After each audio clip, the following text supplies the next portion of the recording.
एक जंगल की बात है। उस जंगल में बहुत से जानवर रहते थे। वो सब मिलजुल कर आपस में प्यार से रहते थे। उसी जंगल में एक घना और पुराना बरगद का बहुत बड़ा पेड़ था। जंगल के सभी जानवरों को ऐसा लगता था कि उस पेड़ में भूत रहता है। कई बार कुछ जानवरों ने उस भूत की आवाज भी सुनी थी, इसीलिए सभी जानवर उस पेड़ से दूर रहते थे। कोई भी अकेला उस पेड़ के आसपास नहीं जाता था। फिर एक दिन उस जंगल में भालू आया। वो उस जंगल में पहली बार आया था। जंगल में वो अपनी गुफा बनाने के लिए जगह ढूंढ रहा था। ढूंढते ढूंढते वो उसी बरगद के पेड़ के पास पहुंच गया। वाह, कितना विशाल पेड़ है ये। मैं इस पेड़ के नीचे ही अपनी गुफा बना लेता हूँ। मेरी गुफा के लिए ये जगह एकदम ठीक रहेगी। तभी वहाँ से हाथी और बंदर गुजर रहे थे। उन्होंने भालू को पेड़ के पास अकेला देखा तो चिंतित हो गए। अरे भालू, क्या तुम इस जंगल में नए हो? यहाँ अकेले क्या कर रहे हो? मैं आज ही इस जंगल में आया हूँ। अपनी गुफा बनाने के लिए जगह ढूंढ रहा था। सोच रहा हूँ इस पेड़ के नीचे बना लेता हूँ। इस पेड़ के नीचे? नहीं नहीं, यह पेड़ सुरक्षित नहीं है। क्या मतलब सुरक्षित नहीं है? हाथी भाई ठीक कह रही हैं। इस पेड़ पे भूत रहता है। आप चाहे तो मेरे पेड़ के नीचे आ जाइए, अपनी गुफा बना सकते हैं वहाँ पर। भूत? अरे भूत कुछ नहीं होता भाई। उल्टा इस विशाल पेड़ के नीचे मैं हर मौसम में सुरक्षित रहूंगा। मैं आपकी चिंता समझता हूँ, लेकिन मुझे भूतों पर विश्वास नहीं है। आपकी चिंता के लिए धन्यवाद। ठीक है भाई, जैसा तुम्हें ठीक लगे। कुछ मदद चाहिए तो हमारे पास जरूर आना। ये कहकर बंदर और हाथी वहाँ से चले गए। भालू ने अपनी गुफा बनानी शुरू कर दी। शाम होने को थी कि अचानक पेड़ पर से आवाज आई। तुम यहाँ अपनी गुफा बना रहे हो? तुम अब यहाँ से कहीं नहीं जा पाओगे। मैं तुम्हें खा जाऊंगा। भालू आवाज सुनकर बहुत डर जाता है। उसके गले से आवाज भी नहीं निकलती। हिम्मत करके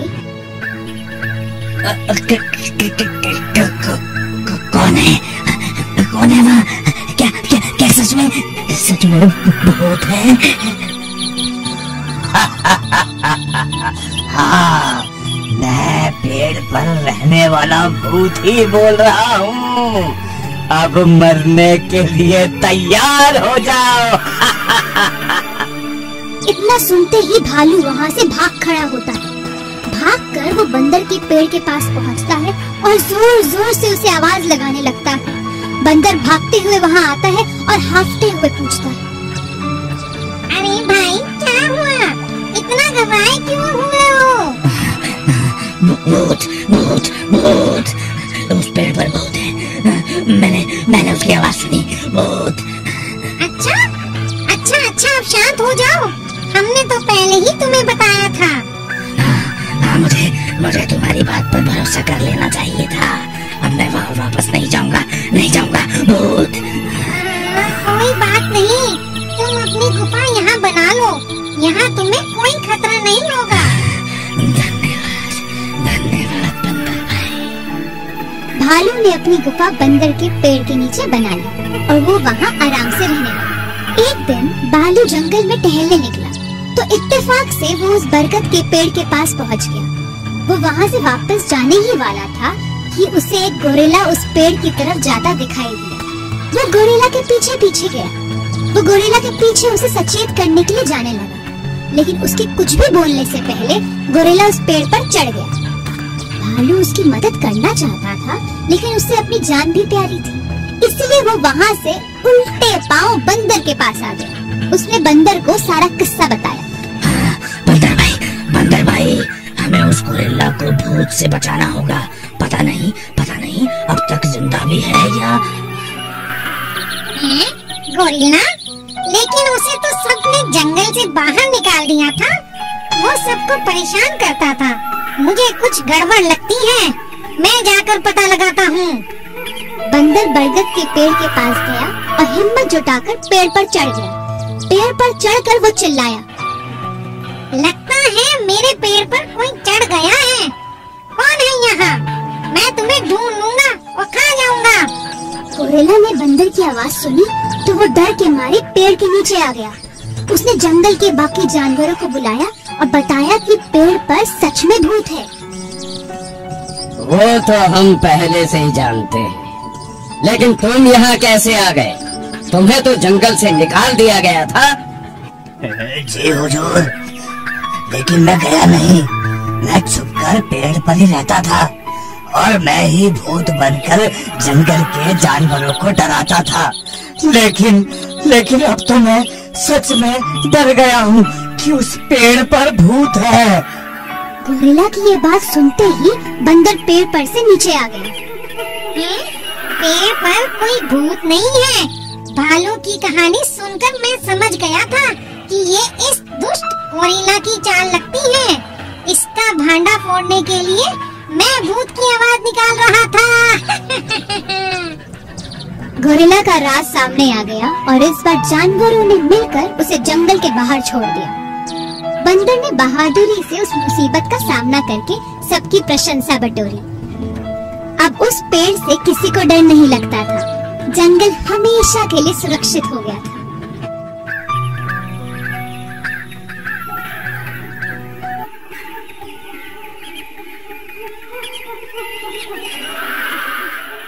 बहुत समय पहले रामगढ़ नाम का एक गांव था। रामगढ़ बहुत खुशहाल गांव था। गांव के अंदर से ही नदी बहती थी, तो वहाँ के लोग खेती बाड़ी करके बड़ा खुश रहते थे। सब मेहनत से कमाई करते और खुशहाल जीवन जीते थे। ऐसे में उस गांव में किसान रहता था जिसका नाम नत्थू था। नत्थू बहुत ही आलसी और बेईमान इंसान था। एक दिन जब वो रामू के वहाँ से गुजर रहा था, वो उसे बोलता है, अरे रामू, पूरा दिन मेहनत कर लेते हो, ये कैसे कर लेते हो? तो क्या करूं, तुम्हारी तरह मुफ्त की रोटियां तोड़ूं? ऐसी परवरिश नहीं है मेरी। अरे मूर्ख, जब बिना काम किए पैसे मिल जाते हैं तो क्यों फालतू में हाथ पैर मारने हैं भाई? ना भाई ना, हमें बिना मेहनत के खाना हजम नहीं होता। छोड़ो, तुम जैसे इंसान से क्या बहस करनी है? नत्थू को रामू की बात दिल पे लग गई थी, इसलिए वो अपने घर जाते हुए रास्ते में सोचने लगा, अब रामू को मैं भी कम मेहनत में पैसे कमाकर दिखाऊंगा। पर खेती बाड़ी में बहुत मेहनत लगती है, मैं कुछ और काम करूंगा। ऐसा करता हूँ, कल सुबह जाके जमींदार से मिलता हूँ, वहाँ पक्का कुछ काम मिल जाएगा। हाँ। दूसरे दिन सुबह सुबह वो गांव के जमींदार के पास जाता है। जमींदार जी कैसे हैं आप? अरे नत्थू, अरे क्या हुआ? आज हमारे घर सब कुशल मंगल तो है? अरे कहाँ जमींदार साहब, कुछ भी तो सही से नहीं चल रहा। अच्छा, तभी तुम आज हमसे भेंट करने आए? मालिक, मेरे पास काम नहीं है, अगर आप। नत्थू की बात बीच में काटते हुए जमींदार बोले, तुम्हारे खेतों का क्या हुआ? नत्थू जो बेईमान था, वो उसने इस प्रश्न का झूठा जवाब दिया। अरे वो तो मैंने कब के बेच दिए। वो क्या है ना मालिक, आमदनी ना के बराबर है, खाने को पैसे नहीं थे तो बेच दिए। तो अब मैं तुम्हें पैसे उधार नहीं दूंगा, समझे? तुमने पहले भी मुझसे बहुत पैसे ब्याज पे लिए हुए हैं। अरे मालिक, मेरी बात तो सुन लीजिए। मैं कह रहा था कि आपके पास तो बहुत सारी गायें और बछड़े हैं, मैं उन्हें चराने ले जाऊंगा, आप मुझे मेरी मजदूरी दे दीजिएगा। चलो ठीक है, वैसे भी मैंने जो चरवाहा रखा हुआ है वो चला गया है। बाहर बरामदे में सब गायें और बछड़े खड़े हैं, लेके जाओ और उनको चराकर शाम को वापस लेके आओ। ठीक है मालिक। नत्थू गाय और बछड़ों को चराने के लिए लेके जाता है। नत्थू बांसुरी बड़ी सुरीली बजा लेता था, इसलिए उसने बांसुरी बजाना शुरू कर दिया। कुछ दूर चलने के बाद उसने एक पशु व्यापारी को जमींदार की सब गाय और बछड़े को बेच दिया और अपने खेत में जाके खेती करने लगा। उसके पास बहुत से पैसे आ गए थे और वो अपने घर की ओर चला गया। शाम को नत्थू को ना देखकर जमींदार उसके घर गया। अरे ओ बेईमान, बाहर आ और मुझे बता क्या किया तूने मेरी गायों का। कौन सी गाय जमींदार जी? आज सुबह तुम जिनको चराने के लिए ले गए थे वो गाय। क्या बात कर रहे हो जमींदार जी? मैं सुबह से अपने खेत में काम कर रहा हूँ। मेरे पड़ोसियों को पूछ लीजिए, आपकी गायों का मुझे कुछ पता नहीं है। आपके पास कोई सबूत है कि मैंने आपकी गायें चुराई हैं? अगर है तो चलो सरपंच जी के पास। नत्थू, मैंने तुम पे भरोसा करके गलती की, तुम कभी खुश नहीं रह पाओगे। जमींदार समझ गया कि अब उसके पास साबित करने के लिए कुछ है ही नहीं। वो नत्थू को कोसते हुए वहाँ से चला जाता है। नत्थू अपने घर के अंदर जाके खुद से बोला, आज तो बहुत पैसे मिल गए। अब किसी और को बेवकूफ बनाऊंगा, फिर और पैसे आ जाएंगे। मैं ऐसा करता हूँ, पास के गांव से 2 मजदूर लेके आता हूँ, क्योंकि इस गांव के लोग तो मेरे साथ काम करेंगे नहीं। मैं उनसे खेती बाड़ी करवाऊंगा, फिर मुझे बहुत मुनाफा होगा। दूसरे दिन सुबह नत्थू पास के गांव से 2 मजदूर लेके आता है। उनसे वो 3 महीने बहुत काम करवाता है। 3 महीने में नत्थू के खेत में फसल लहराने लगी। उसके बाद वो मजदूर नत्थू से मजदूरी लेने गए। अरे नत्थू जी, हमें हमारी मजदूरी दे दीजिए साहब। हमें 3 महीने हो गए हैं आपके यहाँ काम करते करते और आपको काफी मुनाफा भी हुआ है। अब तो हमारी मजदूरी दे दीजिए। अरे अरे, कौन सी मजदूरी, कौन सा काम, कौन है आप लोग? देखिए, हमने बहुत जी जान लगा के आपके साथ काम किया है, अब हमें हमारे पैसे दे दीजिए। अरे भाई, मेरे पास कोई खेती नहीं है तो आपने कहाँ मजदूरी की है? मुझे क्या पता। आप जाइए, मेरा समय बर्बाद मत कीजिए। अरे नत्थू जी, आप जो कर रहे हैं ना बिल्कुल ठीक नहीं है। हमको आपके गांव वालों ने सावधान किया था पहले ही कि आपके साथ काम न करें, लेकिन अब क्या करें, हम ठहरे मजदूर लोग लालच में आ गए। खैर, अब जब आप मान ही नहीं रहे हैं तो आपको भुगतना तो पड़ेगा। ये बोल के दोनों मजदूर वहाँ से चले गए। नत्थू ने उसकी बातों पे गौर नहीं किया और जाके सो गया। तब उसे एक सपना आया।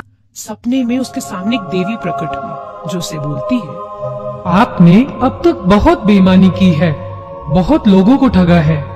अब से जब भी आप बेईमानी करेंगे तो ये जो आपके घर के पास पीपल का पेड़ है, इसके पत्ते झड़ते जाएंगे और आपकी उम्र भी। जिस दिन इस पेड़ से सारे पत्ते झड़ जाएंगे, उस दिन आप मर जाएंगे। जब वो दूसरे दिन सुबह उठा, उसने देखा कि पेड़ पे से आधे पत्ते झड़ गए हैं, पर अभी भी पेड़ हरा भरा लग रहा था। नत्थू ने सोचा, अभी तो बहुत पत्ते हैं इस पेड़ पे, और अपनी बेईमानी का काम उसने नहीं छोड़ा। बेईमानी में इतना खो गया था कि उसका पेड़ की तरफ ध्यान ही नहीं गया। एक दिन जब वो घर लौट रहा था, उसने देखा कि पेड़ पे अब कुछ ही पत्ते बाकी हैं, और वो डर गया और उसने सोचा, मैंने सारी जिंदगी बेईमानी करके गुजारी है, अब मेरे पास एक दिन पड़ा है। इस एक दिन में कुछ अच्छा काम करता हूँ। वैसे भाई, कल मैं मरने वाला हूँ तो मैं इन जमा किए हुए पैसों का क्या करूँगा? एक काम करता हूँ, मैं उस जमींदार को उसके गायों के पैसे दे देता हूँ और उन मजदूरों को उनकी मजदूरी। ये सोच के नत्थू अपने घर से पेटी में रखे हुए सारे पैसे निकाल के जमींदार और मजदूर को दे देता है और कुछ पैसों से खाना खरीद रास्ते के गरीब बच्चों को खिलाता है। और आज उसे ये सब करके बड़ी खुशी हो रही थी। मैं कितना अच्छा महसूस कर रहा हूँ। काश मैंने बेईमानी की ही नहीं होती तो मैं आज मरता नहीं। चलो, अब घर चल के मरने का इंतजार करते हैं। चलो। जैसे ही नत्थू घर पहुंचता है, वो देखता है उस पीपल के पेड़ पे फिर से पत्ते आ गए हैं। नत्थू खुश हो गया। उसे बात समझ आ गई थी, अगर अब भी वो बेईमानी करता रहेगा तो वो जी नहीं पाएगा। उसने बेईमानी छोड़ के हमेशा के लिए अच्छाई का रास्ता अपना लिया। तो प्यारे बच्चों, हमें इस कहानी से ये सीख मिलती है कि बुराई का फल हमेशा बुरा ही होता है।